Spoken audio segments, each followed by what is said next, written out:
Hey everybody, and welcome to my in5 series where I cover a topic in about 5 minutes. I've had some people reach out and be like, hey, it's cool that you showed off AUM and some effects. Can you actually do something with them and show us how they work? Absolutely happy to do that. I'm just going to show like a couple things that I like to do while I'm on vacation or traveling and I got my iPad with me and maybe no other music instruments. AUM, we're going to load that up and I'll show you guys how this works a little bit and how I would navigate through it. So you load it up, you've got a plus button here, and this allows us to create a new track. You can make multiple tracks. We're gonna go, whoop, wasn't quite fast enough. I'm gonna do an audio track. And this is just because it's usually gonna be the easiest way to kind of work with. I'm not gonna be routing MIDI and all that stuff around right now, but I'm gonna come in and a fun audio unit I like to grab is Playbeat here by Audio Modern. Really easy sequencer to kind of work with and do some fun things. You can see here the screen's a little small, so we'll just grab the corner and zoom in. Now, Playbeat, I can hit the play button as much as I want. It's not going to play. That's because the sync button is on. We can turn that off if we want things to be out of sync for whatever AUM has. But once you're in like a audio unit's host, you're going to want to probably most of the time be in time with what in sync with whatever the host has. So usually you're going to hit the play button up top here, not the play button in some of these devices. Anyway, we can hit and scroll through multiple patterns. Like I don't know what this one is, but it looks interesting. So if I hit play for the in AUM, because the sync is on, it's going to start playing. As I said, you can turn this off, and now I can play it.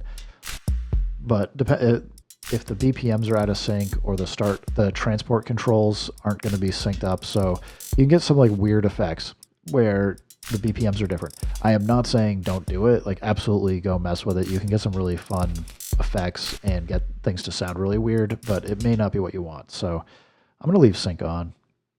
We'll just play this loop. Right. I can't hit play. It hit up here. Anyway, let's turn this down. And one of the effects that I was talking about, Glitchcore, is super fun. So it's right up here. I'm going to bring in Glitchcore. It's not doing anything right now, but it is, other than it's just listening to the buffer. And these buttons up here will turn on different types of effects or get you into settings. And then this here, basically you should think of as a timeline. So it's basically showing you that for each step, it's going to be putting that step back into the buffer. So if I turn it on to actually play the buffer, it's now doing that. But we can do some fun stuff. I can draw in a completely different flip of that replay of the buffer. Get a random button here. We can randomize kind of what it plays and go to town. So this is just a fun little effect in my mind where, you can just start messing with your audio in real time and have fun with it, playing with it, and get it to make some really weird sounds.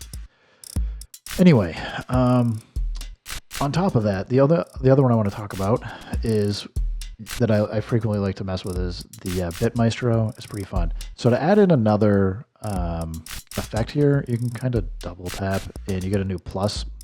And you can just you can put in just about as many effects as you want to and go absolutely crazy. It might take me a second to find Bit Maestro in here.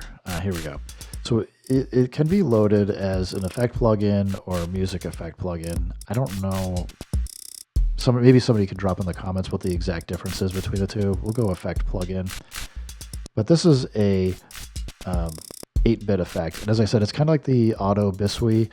You are able to invert each bit, and you can do all kinds of crazy things with this one as well. And we can go to preset and load up like Dirty Crunch. You might not like this.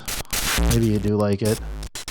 But there's a lot of presets in here with all kinds of, in my mind, fun effects where it'll mix between like the lo-fi 8-bit sound and other things. You've got plenty of control over, like we can turn the filter off. And if you get into it, you can obviously like record automation on these. I'm not going to get into it today, but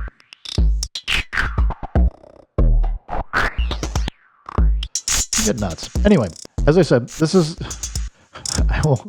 you will probably be surprised at how many times I will load up like Playbeat, Glitchcore, and Maestro and just mess with them. You can get a lot of quick sounds, effects, and just different things that maybe you wouldn't normally expect or think to get out of it. Anyway, guys, that's just my quick demo of AUM, Glitchcore, and Maestro. Thanks for stopping by. Keep making music, keep having fun. Remember, if it sounds good, it is good. And peace.